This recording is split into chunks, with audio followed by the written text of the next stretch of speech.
तर दुसरीकडे मराठा आरक्षणावरून सत्ताधारी आणि विरोधकांमध्ये चांगलीच जुंपल्याचं पाहायला मिळतंय। मराठा समाजाला आरक्षण द्यावं अशी मागणी विरोधकांनी केली आहे। तसंच जरांगेंच्या आंदोलनाला पाठिंबा देत विरोधकांनी सरकारवर हल्लाबोल देखील केलाय। तर विरोधकांनी केलेल्या टीकेला मुख्यमंत्री देवेंद्र फडणवीस आणि उपमुख्यमंत्री एकनाथ शिंदे यांनी जोरदार प्रत्युत्तर दिलंय।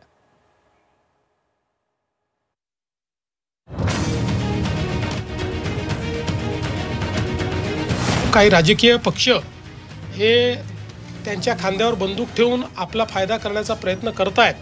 कोणी कोणाच्या खांद्यावर बंदूक ठेवले, ते बंदूक ठेवणारे कोण आहेत?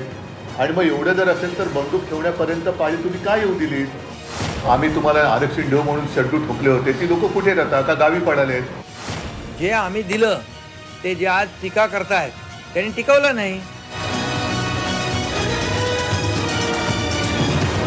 मराठा आरक्षणासाठी मनोज जरांगे पाटलांनी मुंबईच्या आझाद मैदानात उपोषण सुरू केलंय।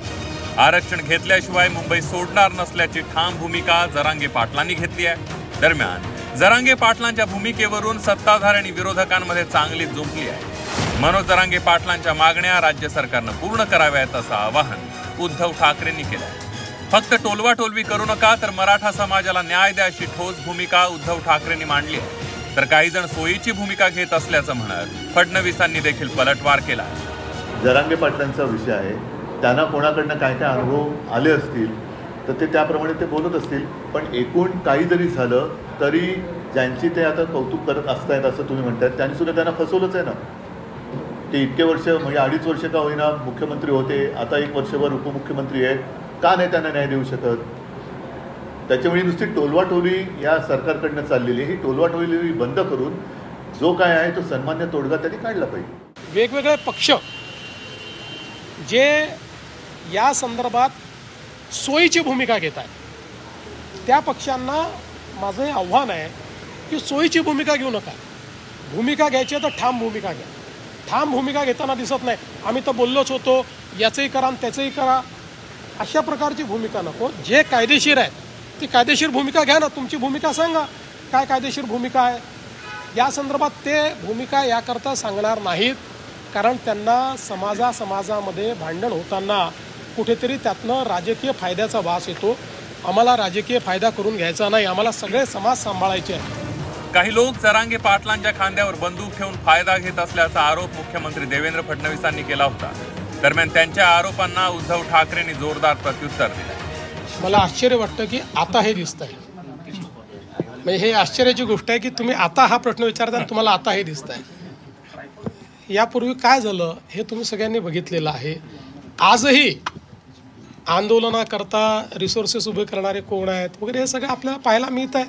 पण ठीक आहे, माझं म्हणणं काय आहे, आमच्याकरता हे आंदोलन राजकीय नाही, आम्ही याला सामाजिक चष्म्यातनं पाहू। काही राजकीय पक्ष हे त्यांच्या खांद्यावर बंदूक ठेवून आपला फायदा करण्याचा प्रयत्न करतायत, पण त्यांचं नुकसान होईल, फायदा होणार हे त्याने ते त्यांच्या पक्षामध्ये किंवा त्यांच्या युतीमध्ये जी काय आता एक घमासान चाललेली आहे, हे नेमकं त्यांना ते कोणाला उद्देशून बोलले? त्यांच्या बंदुकीचा रोग कोणाकडे आहे? देवेंद्र फडणवीसांच्या। हे पहिलं त्यांना विचारा की कोणी कोणाच्या खांद्यावर बंदूक ठेवले, हे बंदूक ठेवणारे कोण आहेत? आणि मग एवढं जर असेल तर बंदूक ठेवण्यापर्यंत पाळी तुम्ही काय येऊ दिलीत? का नाही सोडत त्यांचा प्रश्न? झालं ना, आता तुम्हाला सुद्धा या नोव्हेंबरमध्ये डिसेंबरमध्ये 1 वर्ष पूर्ण होईल पुन्हा मुख्यमंत्री होऊन। पुन्हा मुख्यमंत्री झाले तरी प्रश्न का नाही सुटत? मराठा आरक्षणाच्या मुद्द्यावरून उद्धव ठाकरेंनी एकनाथ शिंदेंना देखील लक्ष केलंय। आरक्षण देणार म्हणणारे कुठे पळून गेलेत असा खोचक टोला उद्धव ठाकरेंनी लगावलाय। तर टीका करणाऱ्यांनीच आरक्षण टिकवलं नसल्याचं म्हणत एकनाथ शिंदेंनी देखील जोरदार प्रत्युत्तर दिलंय।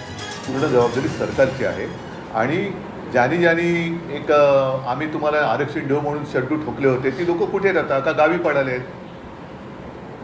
का नुसती दर्शने घेत चाललेले आहेत?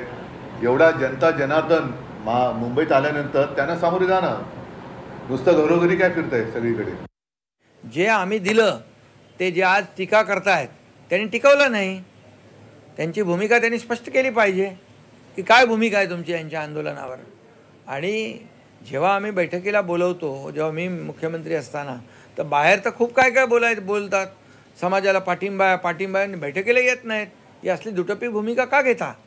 जी भूमिका आहे ती स्पष्टपणे घ्या। मराठा आरक्षणासाठी जरांगे पाटलांनी 2023 मध्ये पहिल्यांदा मुंबईच्या वेशीवर ते आले होते। मात्र तत्कालीन मुख्यमंत्री एकनाथ शिंदेंना मनोज जरांगेंची समजूत काढण्यात यश आलं होतं. तसंच सगळे सोयऱ्यांचा अध्यादेश देखील काढण्यात आला होता. अभ्यास करून मराठा समाजाच्या मागण्या पूर्ण करणार असल्याचं आश्वासन देखील शिंदेंकडून देण्यात आलं होतं. दरम्यान त्यांच्या याच आश्वासनाची आठवण उद्धव ठाकरेंनी करून दिली. मराठी माणूस मुंबईत येणार नाही तर काय सुरत आणि गुवाहाटीला जाणार न्याय हक्क मागण्यासाठी? तो मुंबईतच येणार, कारण मुंबई मराठी माणसाची राजधानी. मराठा समाजाला ओबीसीतून आरक्षण देणे तुम्हाला मान्य आहे का? ऐका, या सगळ्या गोष्टी ज्यांनी आरक्षण देऊ हे शिवाजी महाराजांची शपथ घेऊन सांगितलं होतं. म्हणजे सरकार आलं तर आम्ही 6 महिन्यात आरक्षण देऊ हे ज्यांनी सांगितलं होतं तेच लोक सरकार सत्तेमध्ये आहेत. हा प्रश्न तुम्ही त्यांना विचारला पाहिजे, कारण मी जरी काही म्हटलं तरी आज माझ्या हातात काहीच नाही आहे. मी मुख्यमंत्री पुन्हा झाल्यानंतर आरक्षण मात्र 10% दिलेलं आहे. त्यामुळे मराठा समाज बांधव भगिनींना माझी एकच नम्र विनंती आहे की जे काही आम्हाला करता येईल ते समाजासाठी आम्ही केलं आहे, यापुढेही करू. परंतु एवढंच आहे की समाजामध्ये कुठेही तेढ निर्माण होणार नाही.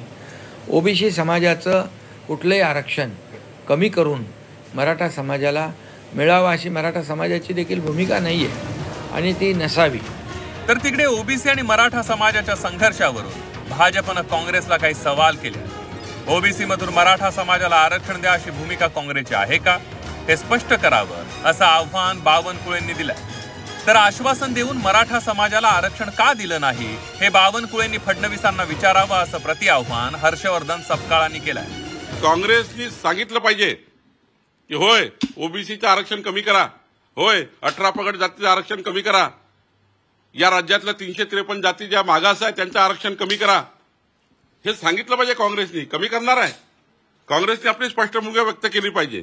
आमचं म्हणणं असं आहे की तुम्ही मराठा समाजाला आरक्षण देताना कुठल्याही समाजाला SC ST OBCला आरक्षण कमी करू नका. आंदोलनाला काँग्रेसची भूमिका काय हे विचारण्याच्या आधी बावनकुळेजींनी पहिले देवेंद्र फडणवीसांनी आम्हाला बहुमत मिळाला 7 दिवसाच्या आत मराठा आरक्षणाचा जो काही निर्णय आहे तो आम्ही घेऊ असं सांगितलं होतं. याचं स्मरण त्यांना या निमित्तानं करून द्यायचं आहे. आणि सोबतच काँग्रेसला यामध्ये नाहक ओढण्याची कुठलीही आवश्यकता नाही. मराठा आरक्षणावरून विरोधकांकडून सरकारला घेरण्याचा प्रयत्न करण्यात आला. तर सत्ताधाऱ्यांनी देखील महाविकास आघाडीला 2.5 वर्षात आरक्षणासाठी केलेल्या कामाची आठवण करून दिली आहे. राज्यात आगामी काळात होऊ घातलेल्या स्थानिक स्वराज्य संस्थांच्या निवडणुका यामुळे राजकीय पक्षांना कोणत्याही समाजाला दुखवायचं नाहीये. त्यामुळे विरोधक आणि सत्ताधारी आरक्षणावरून आता एकमेकांना कोंडीत पकडण्याचा प्रयत्न करताना दिसतात. ब्युरो रिपोर्ट, झी 24 तास.